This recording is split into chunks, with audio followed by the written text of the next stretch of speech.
श्रीमद् भगवद गीता यथारूप अध्याय 2 श्लोक संख्या 12।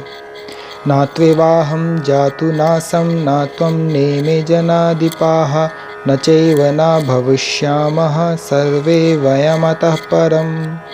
ऐसा कभी नहीं हुआ कि मैं न रहा हूँ या तुम न रहे हो अथवा ये समस्त राजा न रहे हों, और न ऐसा है कि भविष्य में हम लोग नहीं रहेंगे।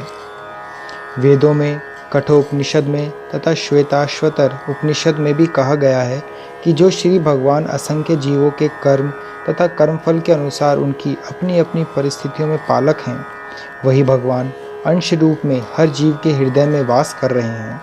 केवल साधु पुरुष जो एक ही ईश्वर को भीतर बाहर देख सकते हैं, पूर्ण एवं शाश्वत शांति प्राप्त कर पाते हैं। नित्यो नित्यानाम चेतनश्चेतनानाम एको बहुनाम यो विदधाति कामान तमात्मस्थम ये पुनपश्यन्ति धीरास्तेषां शांति शाश्वती नितरेषाम। जो वैदिक ज्ञान अर्जुन को प्रदान किया गया, वही विश्व के उन समस्त पुरुषों को प्रदान किया जाता है जो विद्वान होने का दावा तो करते हैं, किंतु जिनकी ज्ञान राशि न्यून है। भगवान यह स्पष्ट कहते हैं कि वे स्वयं, अर्जुन तथा युद्ध भूमि में एकत्र सारे राजा शाश्वत प्राणी हैं, और इन जीवों की बद्ध तथा मुक्त अवस्थाओं में भगवान ही एकमात्र उनके पालक हैं। भगवान परम पुरुष हैं तथा भगवान का चिर संगी अर्जुन एवं वहाँ पर एकत्र सारे राजागण शाश्वत पुरुष हैं। ऐसा नहीं है कि ये भूतकाल में प्राणियों के रूप में अलग अलग उपस्थित नहीं थे, और ऐसा भी नहीं है कि ये शाश्वत पुरुष बने नहीं रहेंगे। उनका अस्तित्व भूतकाल में था और भविष्य में निर्बाध रूप से बना रहेगा। अतः किसी के लिए शोक करने की कोई बात नहीं है। यह मायावादी सिद्धांत कि मुक्ति के बाद आत्मा माया के आवरण से पृथक होकर निराकार ब्रह्म में लीन हो जाएगा और अपना अस्तित्व खो देगा, यहाँ पर परम अधिकारी भगवान कृष्ण द्वारा पुष्ट नहीं हो पाता।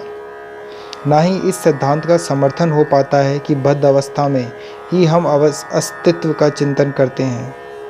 यहाँ पर कृष्ण स्पष्ट कहते हैं कि भगवान तथा अन्यों का अस्तित्व भविष्य में भी अक्षुण्य रहेगा, जिसकी पुष्टि उपनिषदों द्वारा भी होती है। कृष्ण का यह कथन प्रमाणिक है, क्योंकि कृष्ण मायावश नहीं है। यदि अस्तित्व तथ्य ना होता तो फिर कृष्ण इतना बल क्यों देते, और वह भी भविष्य के लिए। मायावादी यह तर्क कर सकते हैं कि कृष्ण द्वारा कथित अस्तित्व आध्यात्मिक ना होकर भौतिक है। यदि हम इस तर्क को कि अस्तित्व भौतिक होता है स्वीकार भी कर लें, तो फिर कोई कृष्ण के अस्तित्व को किस प्रकार पहचानेगा। कृष्ण भूतकाल में भी अपने अस्तित्व की पुष्टि करते हैं और भविष्य में भी अपने अस्तित्व की पुष्टि करते हैं। उन्होंने अपने अस्तित्व की पुष्टि कई प्रकार से की है और निराकार ब्रह्म उनके अधीन घोषित किया जा चुका है। कृष्ण सदा सर्वदा अपना अस्तित्व बनाए रहते हैं। यदि उन्हें सामान्य चेतना वाले सामान्य व्यक्ति के रूप में माना जाता है, तो प्रमाणिक शास्त्र के रूप में उनकी भगवद गीता की कोई महत्ता नहीं होगी। एक सामान्य व्यक्ति मनुष्य के 4 अवगुणों के कारण श्रवण करने योग्य शिक्षा देने में असमर्थ रहता है। गीता ऐसे साहित्य से ऊपर है। कोई भी संसारी ग्रंथ गीता की तुलना नहीं कर सकता। श्री कृष्ण को सामान्य व्यक्ति मान लेने पर गीता की सारी महत्ता जाती रहती है। मायावादियों का तर्क है कि इस श्लोक में वर्णित द्वैत लौकिक है और शरीर के लिए प्रयुक्त हुआ है, किंतु इससे पहले वाले श्लोक में ऐसी देहात्म बुद्धि की निंदा की गई है। एक बार जीवों की देहात्म बुद्धि की निंदा करने के बाद यह कैसे संभव है कि कृष्ण पुनः शरीर पर उसी वक्तव्य को दोहराते। अतः यह अस्तित्व आध्यात्मिक आधार पर स्थापित है, और इसकी पुष्टि रामानुजाचार्य तथा अन्य आचार्यों ने भी की है। गीता में कई स्थलों पर इसका उल्लेख है कि यह आध्यात्मिक अस्तित्व केवल भगवत भक्तों द्वारा ज्ञेय है। जो लोग भगवान कृष्ण का विरोध करते हैं, उनकी इस महान साहित्य तक पहुँच नहीं हो पाती। अभक्तों द्वारा गीता के उपदेशों को समझने का प्रयास मधुमक्खी द्वारा मधु पात्र चाटने के सदृश है। पात्र को खोले बिना मधु को नहीं चखा जा सकता।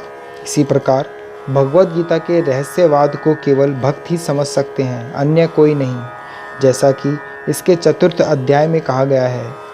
ना ही गीता का स्पर्श ऐसे लोग कर पाते हैं जो भगवान के अस्तित्व का ही विरोध करते हैं।